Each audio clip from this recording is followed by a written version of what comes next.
Escalating the chorus of global condemnation of President Trump's recognition of Jerusalem as Israel's capital, the Turkish government announced Friday it would open an embassy in East Jerusalem, in support of Palestinians. At the end of a special session of the Organization for Islamic Cooperation, or OIC, held in Istanbul, Turkey, to address the Jerusalem dispute, Turkish Foreign Minister Mevlut Cavusoglu announced the plan to establish a new Turkish embassy in East Jerusalem in support of Palestinians.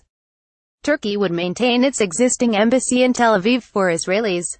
Palestinians have long hoped East Jerusalem would be the capital of a future Palestinian state.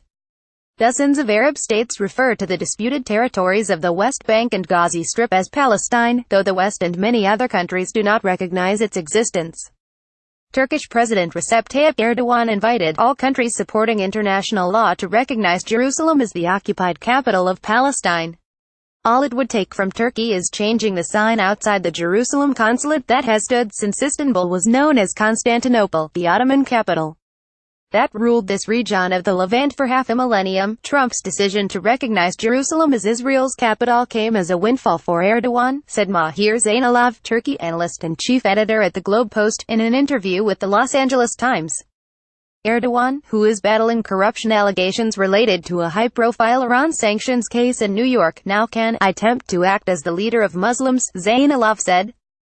And he immediately gathered leaders of Muslim nations in Istanbul and delivered pompous speeches, in remarks widely perceived as a rebuke to the United States, a NATO ally. Cavusoglu said Turkey expects to sign a $2 billion deal for the purchase of Russian S-400 air defense systems this week. Additionally, he said, technical work on Russia's most advanced long-range anti-aircraft missile system will begin in Russia, where Turkish engineers will be trained. Israel, whose ministries, Supreme Court and Parliament are in Jerusalem, has long demanded international recognition of its sovereignty over a unified Jerusalem. That recognition has been withheld since 1967 when Israel captured East Jerusalem, held by Jordan since 1948, in a battle against Arab armies. Regional powerhouse Turkey was the first Muslim-majority nation to forge diplomatic ties with Israel, in 1949, a year after the Jewish state was established. Cavusoglu, executive director of the Ankara-based Center for Strategic Communication, said that absent the impossible agreement from Israel, the Turkish announcement seems more like a public diplomacy thing. Once we succeed, embassies will open in the independent Palestinian state's capital, East Jerusalem, Cavusoglu predicted. Lebanese Foreign Minister Gibran Bassil followed Turkey's lead and informed Palestinian Authority President Mahmoud Abbas of Beirut's willingness to establish a Lebanese embassy in East Jerusalem. Lebanon has never had diplomatic ties with Israel. On Twitter, Bassil announced he promised Abbas that Lebanon would act quickly to secure property for Lebanon in East Jerusalem. The Israeli government declined to comment.